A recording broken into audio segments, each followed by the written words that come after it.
I'm a VIP. I need to get through now. Ma'am, you're in the wrong line. This entrance is for VIP developers and authorized personnel only. But I am authorized. This is ridiculous. Those were the first words Nia Brooks heard when she arrived at the Meridian Convention Center in downtown Chicago, on the morning that would change everything, not just for her, but for an entire industry that had spent decades pretending its biggest problem was a talent pipeline and not the people standing at the door. What security guard Kevin Daly didn't know, what he couldn't have known because he never bothered to ask, was that the woman standing in front of him with a backpack slung over one shoulder and a laptop case in her left hand was the person who had built, from the ground up, the entire live demonstration platform that 1,200 attendees, 47 corporate sponsors, and one nationally televised keynote were depending on that morning. He didn't know that Nia Brooks held the title of lead software architect at Meridian Technologies, the company hosting the expo. He didn't know that she had spent the last 14 months leading a team of 23 engineers through 4 major development sprints, 3 architecture overhauls, and 1 all-night emergency deployment just 72 hours earlier.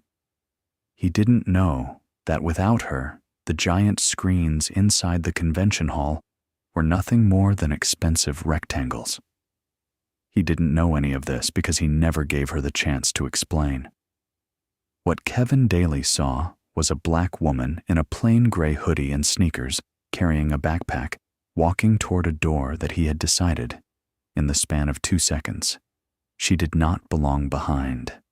And that decision, made in a fraction of a moment by a man who had been given a badge and an earpiece and told to stand at a door, would cost him his career, cost Meridian Technologies $1.3 million in a discrimination settlement, and trigger a complete overhaul of security hiring and training practices across the tech conference industry in the state of Illinois. But before all of that happened, Nia Brooks had to stand on the sidewalk, and the keynote had to go dark. Now, if you're watching this from somewhere around the world, drop your city or country in the comments.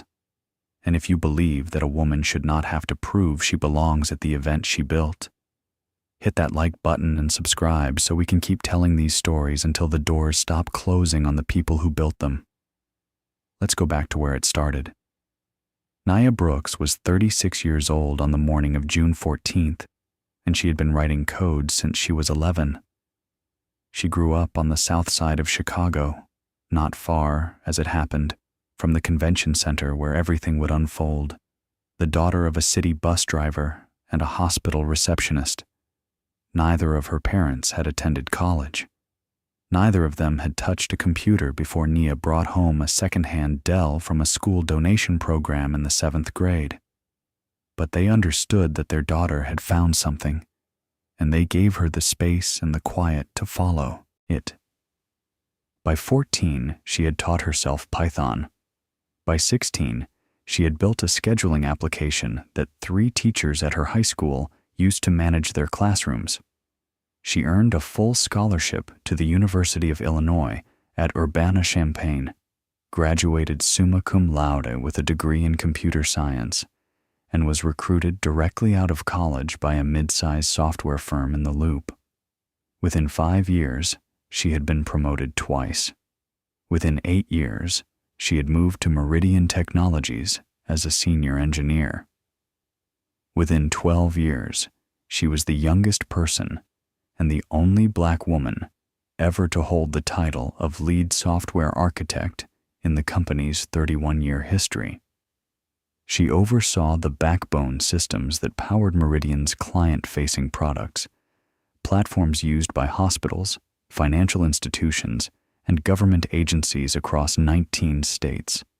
Her team trusted her completely. Her code reviews were legendary for their precision. One junior developer described them as getting your thesis corrected by the most thorough professor you've ever had, except she's also funny and she buys the team lunch on Fridays. Her architecture documents were used as training materials for new hires. In internal surveys, she was consistently rated among the top 3 most respected technical leaders in the company. Her salary, including stock options, exceeded $340,000 a year. She had a corner office on the 15th floor of Meridian's headquarters in the West Loop, a corner she had chosen not for the prestige, but because it had the best natural light and the fewest reflections on her monitor. She had personally been invited by the CEO, David Langford, to lead the development of the live demo platform for the annual Expo, the company's most public event and its single largest marketing investment of the year. The Expo was not just a product showcase, it was a statement. Meridian was positioning itself against 3 major competitors for a $220 million federal healthcare contract, and the keynote demo was designed to prove in real time that their platform could handle the scale. The demo environment ran on a cluster of 48 production servers distributed across 2 data centers with a latency threshold of under 12 milliseconds.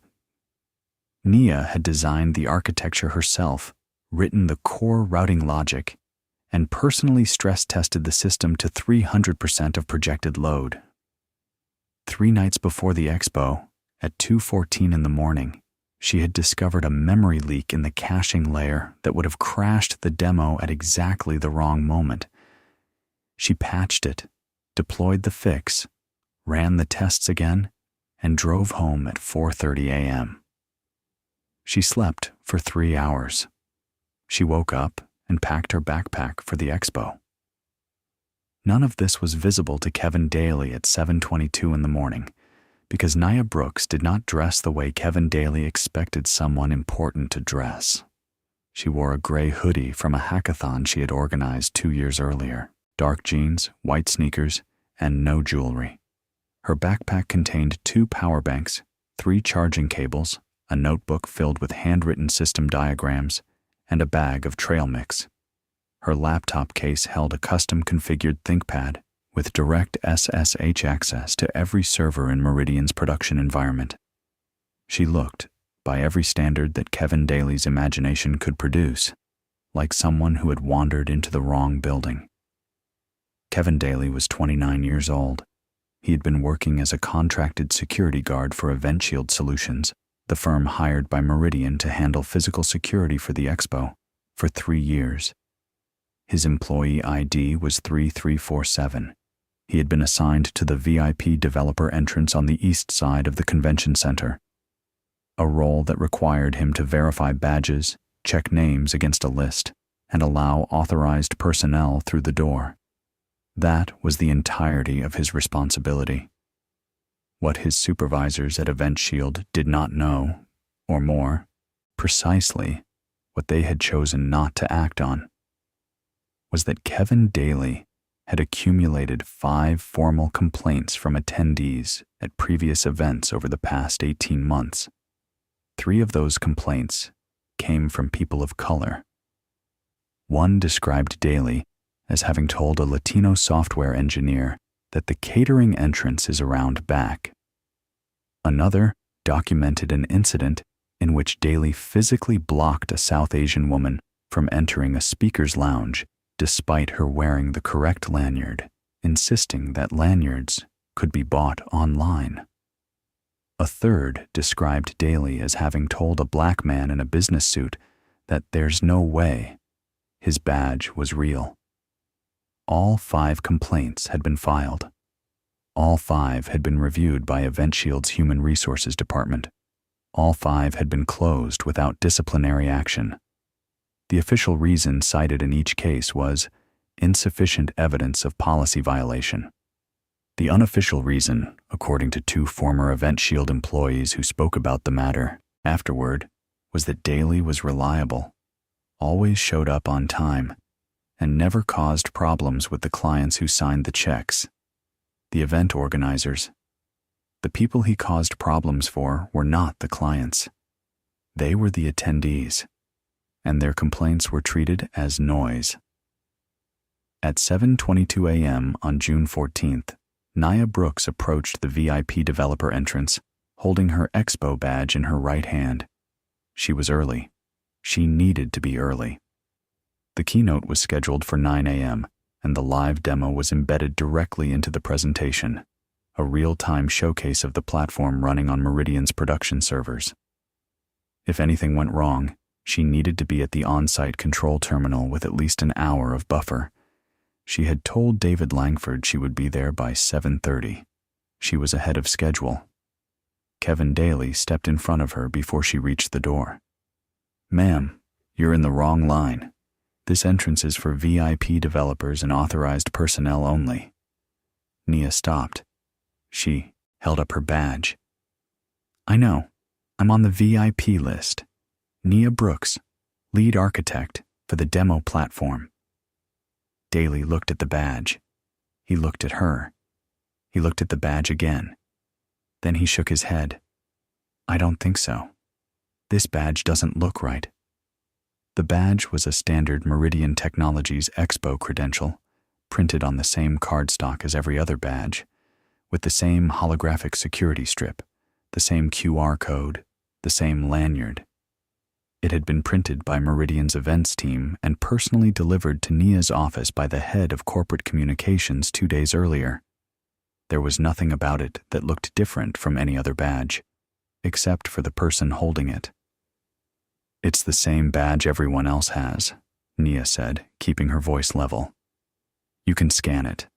My name will come up on the list." Daly did not scan the badge. He did not check the list. He folded his arms. "Listen, I've been doing this for 3 years.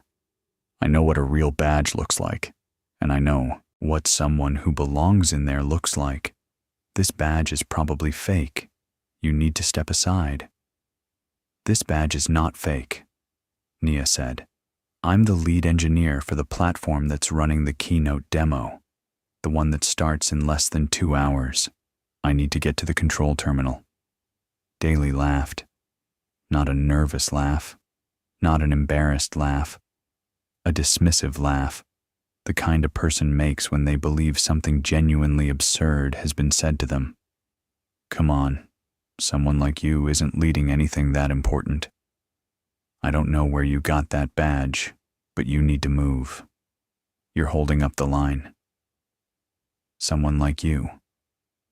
There it was. 2 words that carried 30 years of experience behind them. 30 years of being underestimated in classrooms and boardrooms and elevators and parking lots.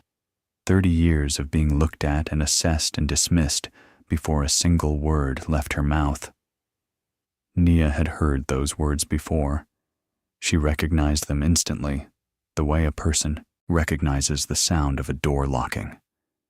"For the record," Nia said, "I am telling you my name, my title, and my role at this event. I am asking you to verify my credentials by scanning the badge or checking the authorized list. Are you refusing to do that?" "I'm telling you to step aside," Daly said. He turned to 2 staff members standing near the entrance, event assistants in polo shirts with walkie-talkies. "Hey, can you 2 escort this woman away from the VIP entrance? She's trying to get in with a fake badge." The 2 assistants looked uncomfortable. One of them, a young woman named Tracy Howell, later described the moment in a written statement. "He didn't check anything. He just decided she wasn't supposed to be there. I could see it in his face the second she walked up. He had already made up his mind. But they followed his instruction." One of them gestured toward the general admission entrance 50 yards away. "Ma'am, if you could just—" "I don't have a general admission badge," Nia said. "I have a VIP developer badge because I am a VIP developer. I need access to the backstage control room." "Ma'am, please," the assistant said. A small crowd had begun to gather. Other early arrivals, engineers, designers, product managers with lanyards around their necks and coffee cups in their hands, paused to watch. The morning air was cool, and the noise of downtown traffic hummed in the background. But the scene at the entrance had created its own silence. Several of them took out their phones. One man, later identified as software developer Raj Parekh, began recording video. A woman standing 3 people back in the VIP line, a UX designer named Clara Whitfield, later told an interviewer, "I watched this man wave through 2 guys in jeans and hoodies before her without blinking. Then she walked up and suddenly it was a crime scene. You could feel what was happening. Everyone could feel it." Daly stepped closer to Nia. His voice dropped half a register, the way voices do when a person believes they are being generous with their patients and wants you to know it. "I'm going to say this one more time. You are not getting through this door. I don't care what that badge says. I don't care what story you've made up. People like you don't just walk in here and pretend to be in charge. Now move, or I'll have building security remove you. People like you? Again."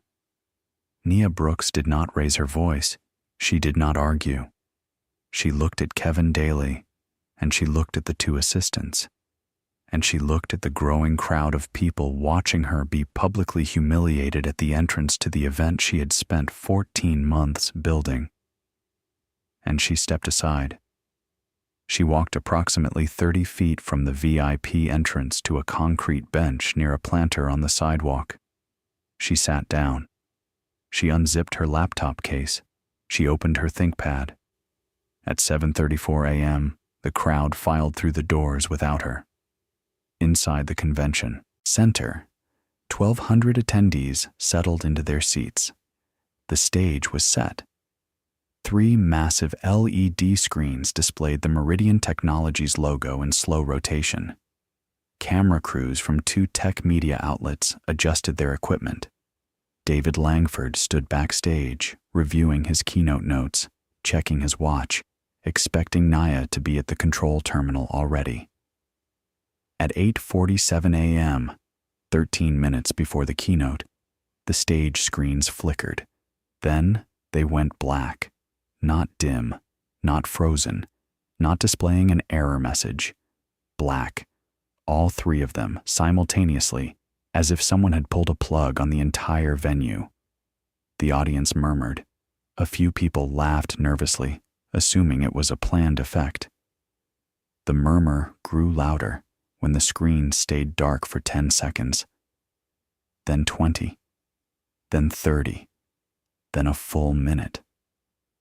The entire live demo platform, the one that was supposed to showcase Meridian's newest product in front of 1,200 attendees, 47 sponsors, and a live stream audience of tens of thousands, had stopped responding. The backup system, which was designed to fail over automatically, did not activate because it had not been armed.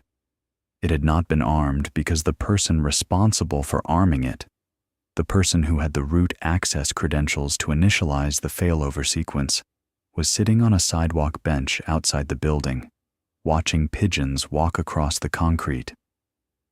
Backstage, the control room erupted. 2 junior engineers stared at terminal screens filled with red status indicators, their keyboards clattering with diagnostic commands that returned nothing useful.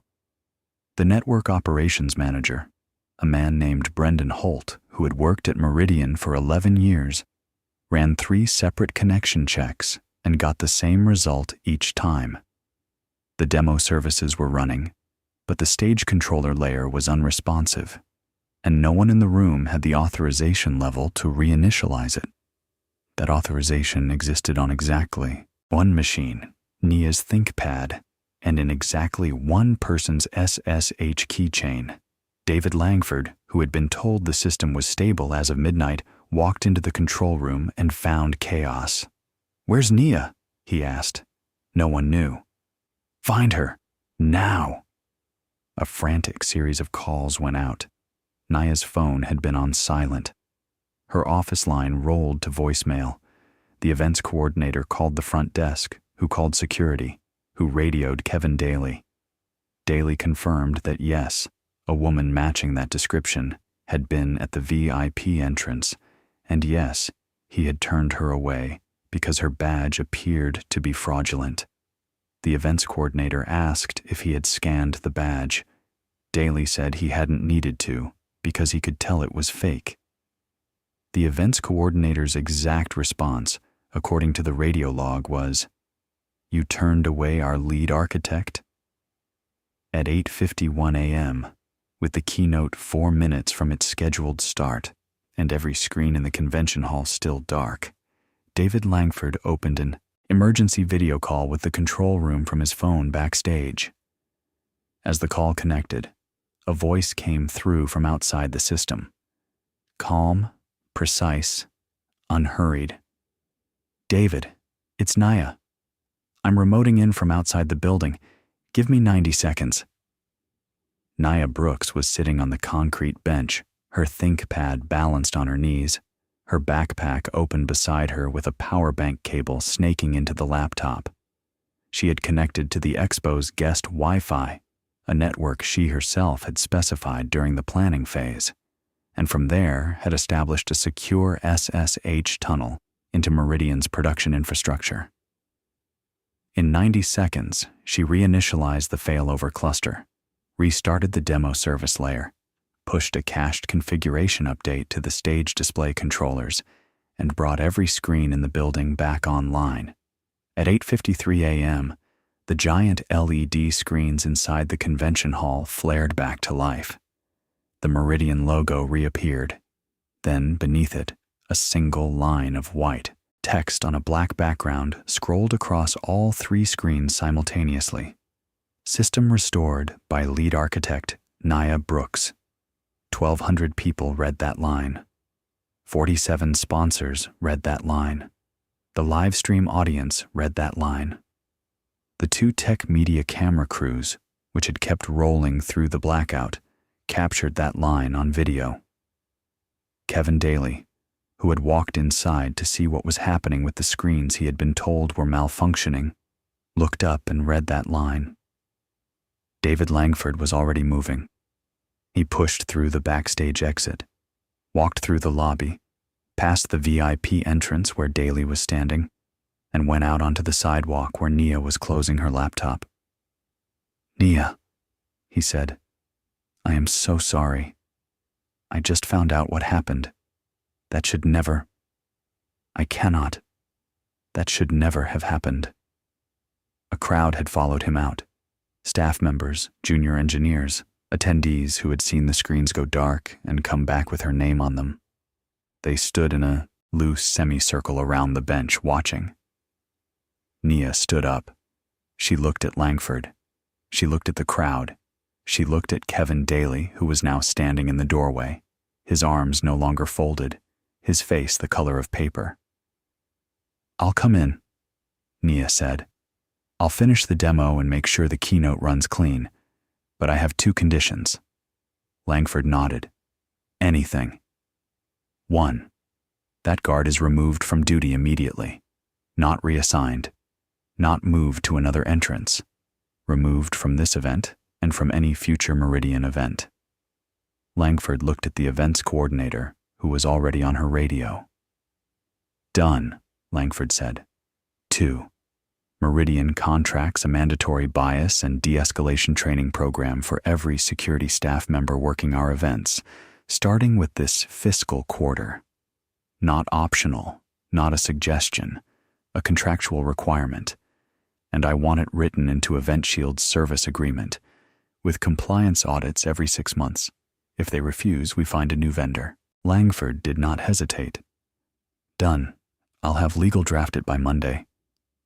Nia picked up her backpack, slid her laptop into its case, and walked toward the VIP entrance.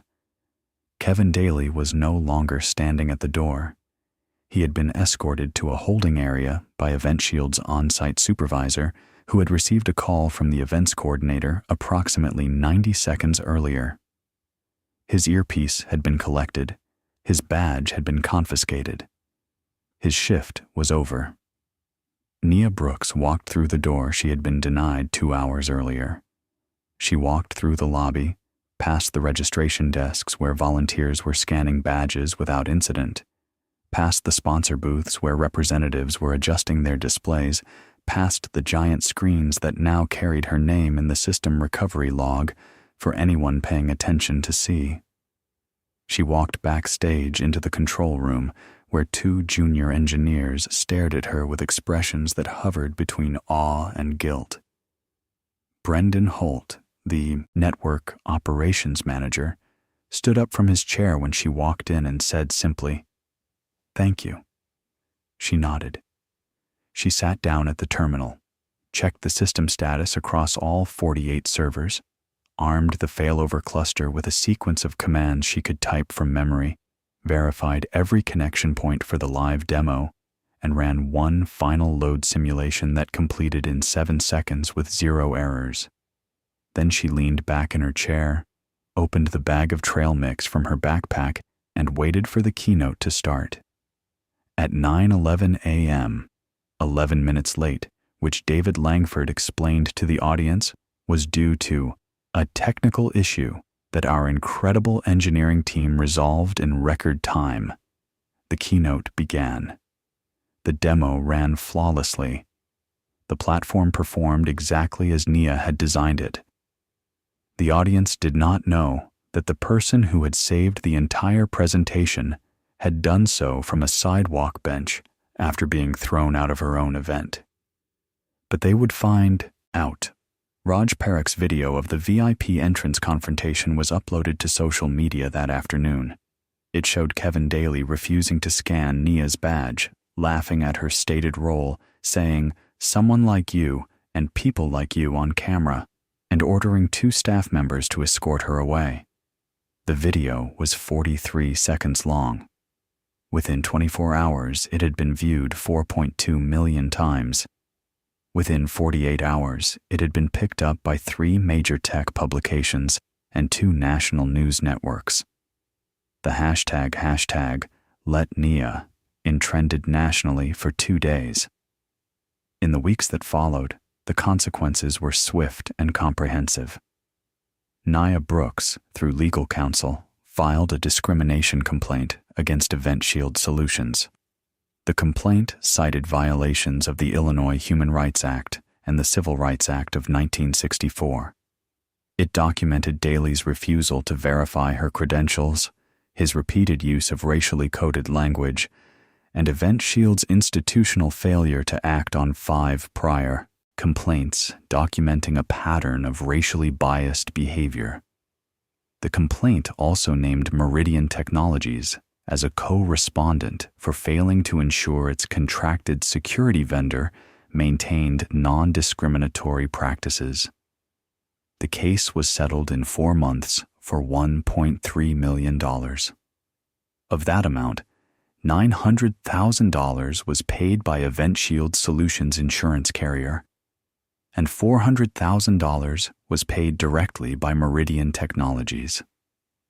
Nia donated $200,000 of her settlement to the Southside STEM Initiative, a nonprofit she had co-founded 3 years earlier to provide free coding workshops and mentorship to Black and Latino students in Chicago public schools. Kevin Daly was terminated by Event Shield on June 14th, the same day as the incident. His termination letter, which was later entered into the public record during the settlement proceedings, cited gross failure to follow credentialing verification protocols and conduct unbecoming of a security professional. It noted that he had failed to use the badge scanning equipment he had been issued, failed to consult the authorized personnel list he had been given, and had instead relied on what the letter described as personal judgment unsupported by any procedural basis. He was also placed on an industry watch list maintained by the National Association of Security Companies, effectively barring him from contracted security work at major events in Illinois and neighboring states. According to public records, he applied for 12 security positions over the following 6 months and was rejected by all of them. 3 of the rejection letters specifically referenced the watch list. He eventually found employment as a stockroom associate at a retail chain in suburban Naperville, earning $15.50 an hour. He did not respond to interview requests from any media outlet. Event Shield Solutions lost its contract with Meridian Technologies. It also lost 3 additional clients, 2 tech companies and a medical device manufacturer, who cited the incident as evidence of inadequate staff training and vetting. The company's CEO issued a public statement acknowledging systemic failures in our complaint review process and announced a partnership with an external diversity and inclusion consultancy to redesign hiring, training, and complaint adjudication procedures across all regional offices. The 5 prior complaints against Daly were reopened, and 3 of the original complainants received settlements. Meridian Technologies implemented every measure Nia had requested and went further. The company established a vendor accountability program that required all contracted service providers, security, catering, AV support, transportation, to undergo annual bias training audits. The program was cited by the Illinois Conference and Events Association as a model framework and was adopted in modified form by 11 other technology companies in the greater Chicago area within 18 months. David Langford, in a company-wide email sent 3 days after the expo, wrote, "What happened to Nia Brooks on June 14th was not an isolated incident. It was the visible surface of a deeper failure.